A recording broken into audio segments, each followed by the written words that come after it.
Welcome to the Untold Tales audio anthologies. Written by Dr. Jeffrey A. Robinson and narrated by Melissa Del Toro Schaffner.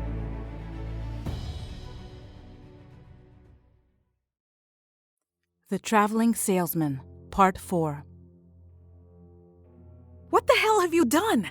I shouted. "What do you mean, Bob?" said Glactyl, as he looked up from the datapad he was reading from.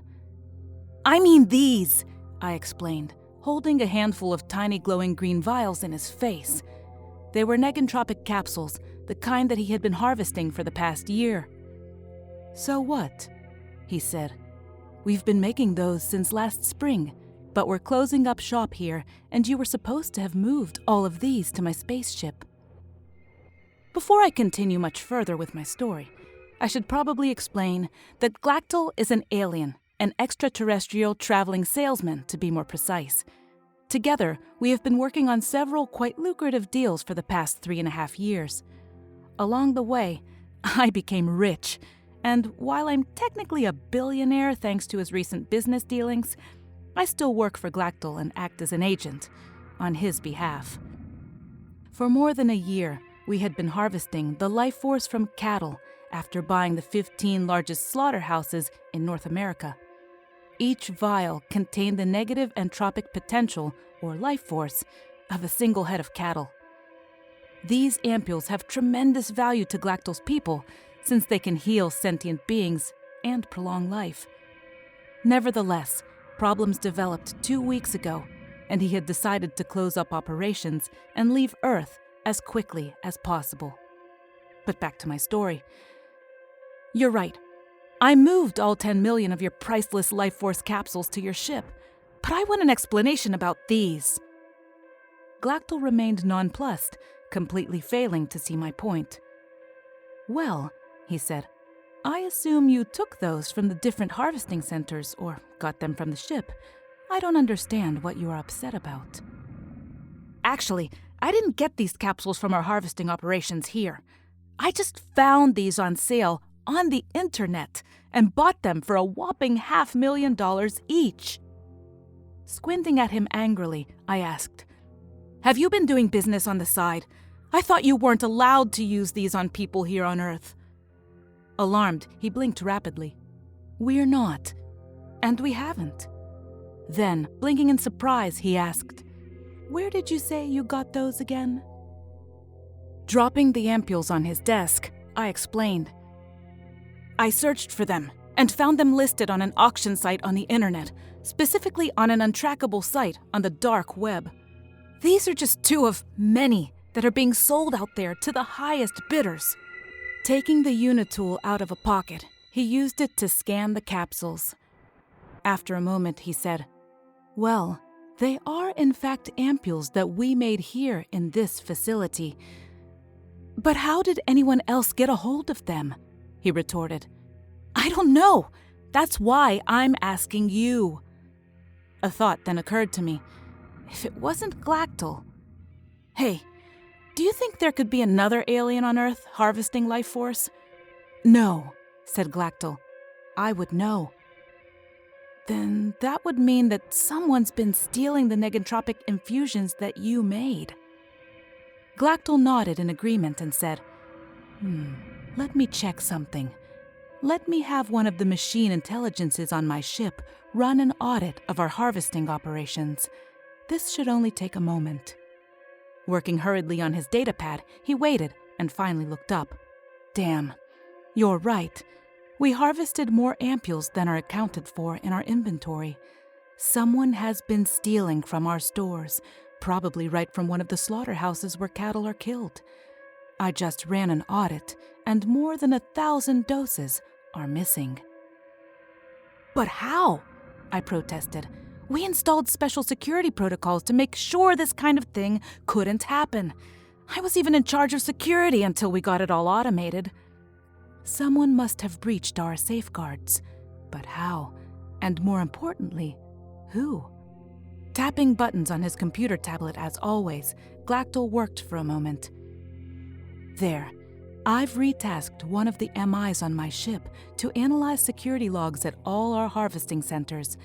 This should only take a few minutes." They waited, but finally, his tablet chimed. Examining the results, he said, "You were right. An analysis of security tape archives reveals a number of missing time segments. It looks like we were hacked, and the tapes in question were edited. It looks like only 4 plants were breached, but there have been multiple intrusions at each. I suspect that only small quantities of ampules were taken to avoid being noticed." "But no one knew about these vials, and no one knows enough about our security to bypass it." But even as I said that, I realized that wasn't true. There was someone. Jeremy. We'd hired him last year and he had worked for us for a few months, but he had become suspicious about our activities, so we'd let him go. "Glactyl, can you have your computer search the dark web and try to trace who's been selling these?" "I'm checking now," he said. Long moments passed. "I've found some telltale metadata. Here, the seller is quite sophisticated and has gone to great lengths to hide his activities. It looks like he has sold more than 500 units, but I suspect that if we tried to trace his transactions any further, that we might be led to false addresses, locations, and accounts. However, his methods weren't always so sophisticated, and it looks like he was sloppier when he first started marketing the ampules. Let's see. Yes, just as I suspected, the first financial transaction points to accounts opened by Jeremy Millman. Jeremy had been an employee on our staff, who had been only employed for about 3 months before we let him go. More importantly, he had briefly been in charge of all our security during that time. "Damn," I said. "He probably has back doors into all our operations. We need to—" "No, don't bother. It doesn't matter. All our harvesting operations have been shut down now. There's nothing left for him to steal. Then what we need to do is to find his customers," said Glactyl. As he searched, he mumbled, "This is horrible. You can't believe how bad this might be. I could lose my sales license." He then pulled up an advertisement that had been used to sell these on the web. "Look here." He explains that these treatments heal people, even if they have incurable diseases. He claims they can extend one's life, and about 2 weeks ago, they offered a new option, the ability to raise people who have recently died. This is what I was afraid of. We have to find these people. "Why?" I asked. "Because this could be what our visitors, who have been watching us, have been waiting for." At this point, I need to explain why Glactyl has decided to leave after 3 years of very lucrative trading. The reason is that last week he discovered that we were being watched, and the Watchers are also aliens. In fact, Glactyl recognized them as time travelers by the distinctive temporal energy emissions that they radiated. This sent him into a near panic, because visitors from the future are very, very rare. They only show up just before some cataclysmic or apocalyptic event, like a star going nova or a world-shattering meteor impact. It was then that he had decided he had been on Earth long enough, and that he needed to wrap things up and close down his operations. Glactyl continued to use his fancy ship-based machine intelligence to trace Jeremy's customers. After about 10 minutes, he announced that he had a partial list of names and addresses. He then cross-referenced sales data and got a shorter list of people who had been raised from the dead and reanimated. "We have to find him and stop him," said Glactyl. He then remotely summoned a small batch of drones from his ship and sent them to several locations where Jeremy had been known to frequent. 4 hours later, Glactyl told me that Jeremy had been found and neutralized. "What do you mean? Did you capture him or kill him?" "Actually, my drones found him," he said, "but he fled. They chased him out of his apartment, and he fell from the roof of the building where he had been working. I'm sorry, but he died.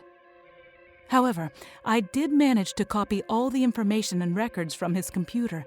My MI is analyzing it now." There. I now have a full list of all his clients, including all those who were brought back to life. Can you do a search on all of them and find out about them?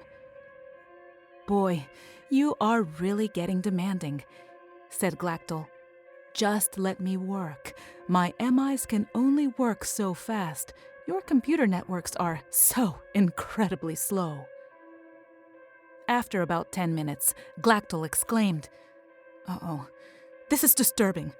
I have found some references to some of the recently dead in recent police reports. There have been disturbances involving some of them. In fact, nearly 20 of the 50 that were raised are dead again, and some have been hospitalized. 8 of them were killed by the police." "Why?" "Well, it appears that they started acting strangely and then became violent. They then attacked people and had to be restrained. A few were shot." My mind finally made the connection. Oh God, I muttered. "Please tell me it isn't so." "What?" said Glactyl. "My God," I exclaimed. "Don't you see it? Dead people coming back to life and attacking other people before they are killed again? This is the zombie apocalypse." "The what?" I couldn't believe Glactyl didn't understand me. "I thought you learned English by watching TV. Didn't you watch any of those end-of-the-world science fiction movies?" "Oh, no," he replied. "I merely reviewed highlights to learn your languages from and create updated linguistic lexicons." "Oh, shit," I stammered. "Oh my God. Let me see if I can explain this. There is a belief, a story, that many people believe. Geez, maybe it's a prophecy. Anyway, it predicts how the world will end and foretells that there will be a disastrous plague of undead that destroys the world." "Oh, I see your distress. Let me put you at ease, though. These ampules don't work that way. When they are used to raise the dead, the effect is only temporary, and they die again in a couple days. There should be nothing to worry about. The condition is not contagious, I assure you. However, to ease your worries, I'll conduct some additional analysis on these anomalous acts of violence. Just don't jump to any outlandish conclusions." Many minutes later, Glactyl said, "Oh dear, you may have a point. It appears that some of the people who were attacked by the recently raised were injured and hospitalized, but later, some of them also became psychotic and have attacked others in turn." I nodded and shouted, "So, if the condition isn't contagious, then what's happening?" Said Glactyl, thinking. "There may be an explanation, but I will need to confirm my hypothesis before I can definitely say whether or not there is a problem." "How do we do that?" "Well, you will have to retrieve one of the undead corpses that were killed." "And how could we do that?" "Well, I could teleport you to where some of those bodies are being held, but there is no way I can determine from a distance which corpses to beam back to my ship for analysis. I would need to send you there to affix a locator to one of the corpses. Then I would teleport both you and the corpse to the laboratory on my ship, so I can conduct a more complete analysis." "Okay, when do you want me to go to?" "One moment," he said. He merely touched his datapad and I found both of us in a large room on Glactyl's ship. "Here is the locator I will need you to attach to one of the suspect corpses. I will send you to Monroe General Hospital. They have 3 of those unusual corpses there. The building schematics indicate that the morgue is located in the basement. I can get you there, but you will be on your own until you plant the locator on a body. Here, take this remote activator. With it, you will be able to teleport back to my ship at any time, but try to send that body back first." "Okay, let's do this," I said. A moment later, I found myself in a long, dark corridor with nothing in it except closed doors to either side of the hall. I moved forward, checking doors along the way. The third door opened to a closet with cleaning equipment, several spare lab coats, and some office supplies. Taking a clipboard and slipping on the white lab coat, I went back to the hall and headed over to the main doors of the morgue. I peeked inside and saw 2 people working there. Composing myself, I boldly strode into the room and pretended to be a doctor. I then demanded to see the corpse of that madwoman that the cops shot. "We haven't even had a chance to start her autopsy yet, but you can go ahead and look her over. Cause of death will likely be the GSW." "And where would she be?" I asked, authoritatively. "That would be drawer number 4, he said, pointing toward a wall with refrigerated cubicles. "But you'll need to sign in on that log before I can give you access." As I did so, the attendant returned to his work. I casually walked over to the indicated drawer and opened it.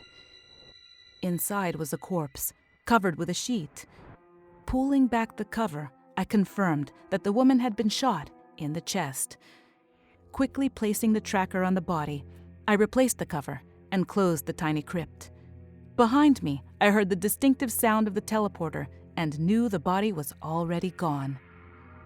As I headed toward the exit, I pretended to write something on my clipboard and appear lost in thought, barely nodding at the attendant as I left. Once out in the hallway, I activated the teleporter recall and found myself back in Glactyl's lab. He had already teleported the corpse, and it lay on a metal examination table. "Any problems?" he asked. "Nah, it was a piece of cake." As Glactyl studied the body, he asked, "Did you select this body on purpose?"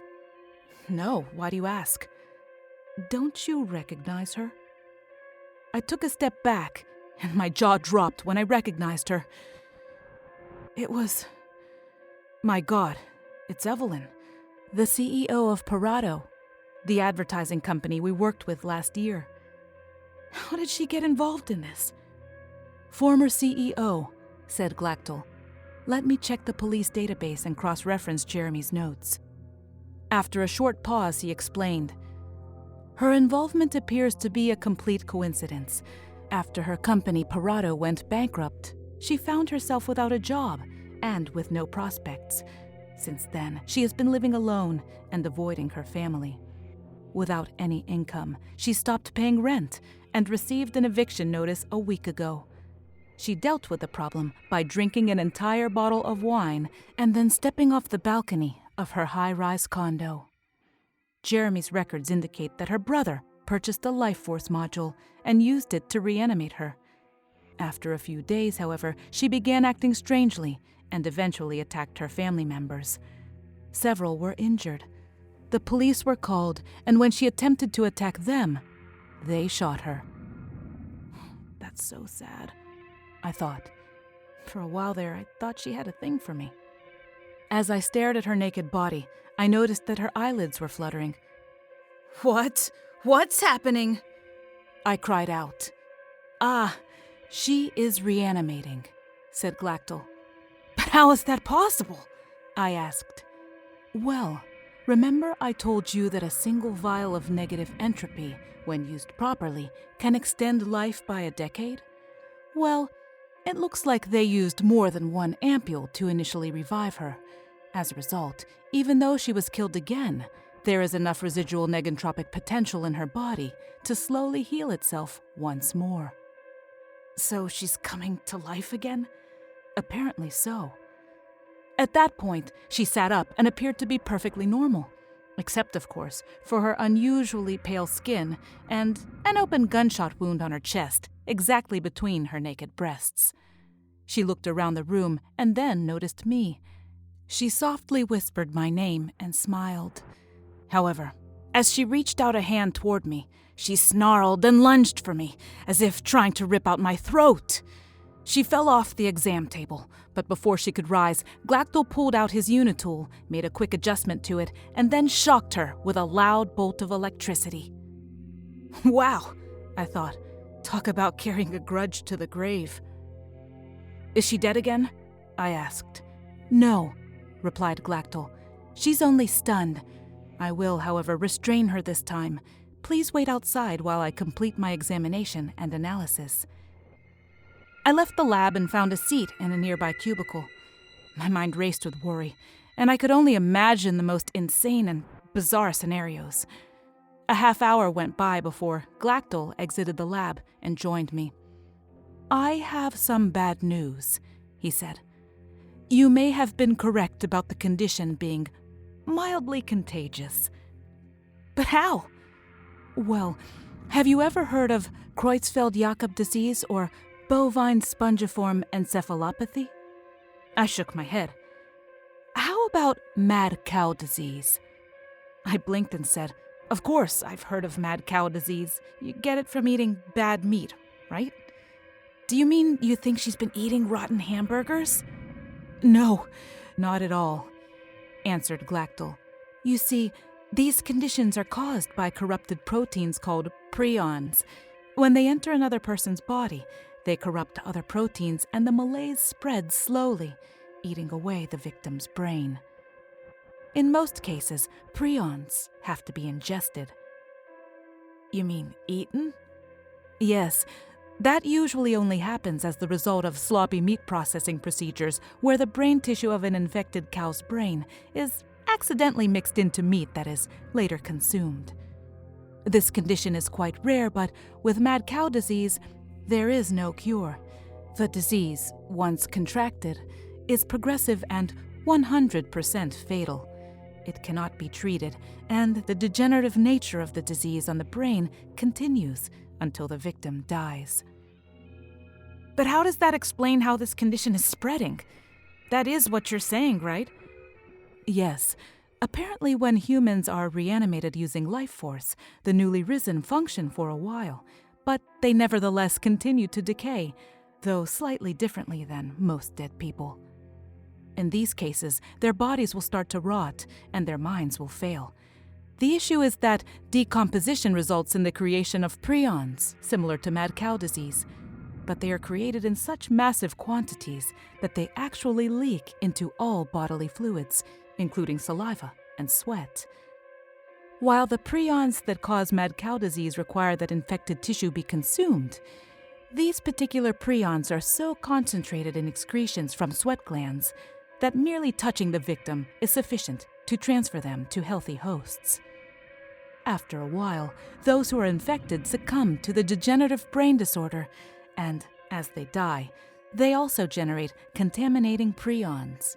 Before they die, however, they become frenzied and often bite and scratch other people nearby, which transmits these mind-altering prions even more. So it spreads like the plague? Yes, if the infected are not restrained, it could spread, but it's not likely that it could reach the stage of a pandemic. It should be easy to contain. Those infected are easily identified and move quite slowly. There should be no difficulty at all restraining such individuals long before they become dangerous to others. Boy, I said, you really need to see some of these movies I was telling you about. It's attitudes like that result in most of the characters in those films dying. We have to do something. Isn't there anything you can do? I asked, almost desperately. Glactyl thought for a moment and replied, I suppose I could do some more analysis, but I think what I should really do is leave as soon as I can. I've caused enough trouble, and it's time for me to move on. Please, for me, I pleaded. Just as a last favor, can you see if you can find a cure or something that we can use? Sure, let me try. But regardless of whether or not I succeed, I plan to leave today. Thanks, I said feebly. Then I turned around and headed toward the ramp that led to the cargo bay and exit. Where are you going? Called out Glactyl. Just out for a walk. I don't want to disturb you. Okay, but don't go far. I stepped outside and walked about 50 feet before the scenery in front of me flickered. I turned to find the ship had disappeared. For a second, I start to panic before I realized that I had walked past the edge of the invisibility shield and that the ship was still there. I walked for a few minutes, thinking only the worst, but stopped when I noticed 3 strangers in front of me, less than 50 meters away. All wore jet-black trench coats. It's the time travelers, I thought. It was then that I finally realized that their presence really did forebode apocalyptic disaster. Those people infected by the prion contagions were doomed to suffer brain damage and they, in turn, would spread the prion contagion to others. Glactyl had explicitly told me not to approach the time travelers, but I figured I had nothing to lose, so I calmly walked toward them, expecting them to disappear. But they didn't. When I was close enough, I simply said, "I know who you are. I know you've come to watch the disaster that's about to happen, and I only have one question. Is there any hope for us? Does this future really have to occur? Isn't there anything we can do?" The foremost of the three replied, saying, "The future is fixed, and your world will forever changed. We cannot intervene." "But isn't there anything you can do to help us?" They looked at one another, and then the first one spoke again. "The only thing I can suggest is to find some way to prevent your partner from leaving before the end comes. His presence will be essential to achieve the future that awaits this world." I looked back toward the ship, and when I turned to face the three strangers once more, but they were gone. I thought about the stranger's suggestion and decided what I had to do. Then I returned to the ship. I have work to do. It was more than an hour later before I returned to Glactyl's lab. "Well," I asked, "have you found a solution?" "Perhaps, but I fear it is already too late. As you predicted, the spread of prion contamination has been far faster than I could have predicted. Hundreds of people in the city have been infected, and violence is occurring everywhere. People are fleeing, and I fear many of them will spread the contagion further. I have synthesized a prion inhibitory that can slow the progress of the degenerative disease, but brain damage would still occur before treatments could be performed. I fear there is nothing I can do." "I don't believe that. Can't you find a cure or a vaccine that stops the plague?" "I wish it were that simple. Yes, I can treat those infected and even cure them of their affliction, but how would I administer such treatments? There are billions of potential victims. There really is nothing I can think of to do." "Well, you have to try." "Sorry, I told you that I would be leaving today. I am sorry that things worked out this way." "No, you aren't going to leave," I stated flatly. "Why? What do you mean?" "I mean, I have sabotaged your ship. I wrecked a portion of your drive coils, so you can't escape." "Oh," said Glactyl condescendingly. "I can easily create a replacement part." "No, you can't," I replied, smiling wickedly. "I know that you only had 4 matter duplicators. Remember how we used them to make those gadgets you sold? Well, I destroyed 3 of them and hid the 4th somewhere you will never find it." "That's not a problem either. All I have to do is read your mind and find—" Then he stopped. "Wait, why can't I read your thoughts?" he exclaimed.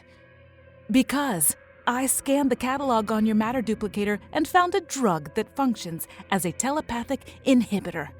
You won't be able to read my mind until the drug wears off in about a week.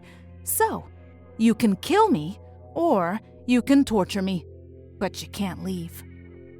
Glactyl started cursing in a language I had never heard before, and he looked mad enough to kill me. For a moment, I really thought he would. It was then that I said, "Listen, I disobeyed your orders and spoke to the time travelers. They told me that if you stayed, we could fix this. Please, please, help me save as many people as we can before you go." Gradually, Glactyl calmed down. Then he asked, "Did you really speak to them? You spoke to them?" "Yes. And they talked to you, and they said I could cure the plague?" "Yes, and they said that the future is fixed and cannot be changed." Well then, if that's the future they say will occur, then maybe they're right, and this is something I have to do." Tilting his head to one side, he added, "You seem to have given me little choice. I guess that since I am stuck here for at least a week, I guess I can give it a try." "Thanks," I replied. as we got down to work. The solution wasn't quite as easy as either of us had initially thought. Glactyl managed to engineer a remedy that cured people who were infected, but the prion plague had spread worldwide. I therefore returned the matter duplicators to Glactyl, and together we mass-produced millions of small drones that flew everywhere, administering the antitoxin. Each carried thousands of nanobots that could be sprayed on people. This stopped the degeneration of those already infected, but the plague was still spreading, so he created a retrovirus that would spread even faster than the prion plague and make everyone who didn't have the disease immune to it. He made hundreds of millions of drones and released them in massive swarms. They quickly spread around the globe, hunting down people using motion detection and infrared tracking to ensure everyone was inoculated. Ultimately, it took weeks for the cure and vaccine to reach everyone. But by that time, most of the world's governments had collapsed, and the world seemed ready to descend into chaos and ruin. Nearly 1 in 8 people around the world perished from the plague or the violence that followed in its wake. More than 1 billion people died. But in the end, something quite unexpected occurred. We found that in his rush, Glactyl had made a mistake with his second concoction. The retrovirus made people immune to prions by slightly altering the chemistry of everyone's brains. Unexpectedly, it also slightly altered people's DNA. Within a week after the plague had halted, the true impact of his immunization serum became obvious. Essentially, people everywhere began to discover that they were all developing telepathic abilities. The result was astounding. Wars stopped. Violence virtually disappeared. People found that while they could still guard their private thoughts, it was virtually impossible to keep secrets since no one could lie to anyone else anymore. For all intents and purposes, existing governments disappeared. People found innovative solutions and settled into new ways of interacting with each other. Society fundamentally changed. But there was more. Somehow, the incident had attracted the attention of galactic authorities, and dozens of giant spaceships descended on Glactyl's tiny vessel. As Glactyl spoke with them, I left the ship and sought out the time travelers, finding them exactly where I had last seen them. I asked if this was what was supposed to happen. The time travelers nodded knowingly, and one of them said, "History remains unaltered. Temporal integrity has been maintained." Then they simply disappeared. In the end, Glactyl lost his fortune and his ship, and all his goods were seized. He lost his salesman's license and was taken away. More rules were violated than he could even count. The galactic representatives apologized and offered to help the people of Earth organize a new world government. They created a special conservatorship in recompense for all the harm that was done here. I found myself perfectly suited to working with the aliens and settled into a new role as the de facto ambassador from Earth. But I never revealed to anyone that I had managed to retain possession of one of Glactyl's matter duplicators. I didn't use it for the longest time, but eventually I began making novel items that helped the people around me. I didn't think it mattered, since I wasn't bound by the trading guild rules that had hobbled Glactyl. The catalog of things the matter duplicator could make included hundreds of thousands of items, but sadly, the device didn't come with an instruction book. Therefore, I started playing with the machine on my own, and I made some quite remarkable discoveries. But that is another story.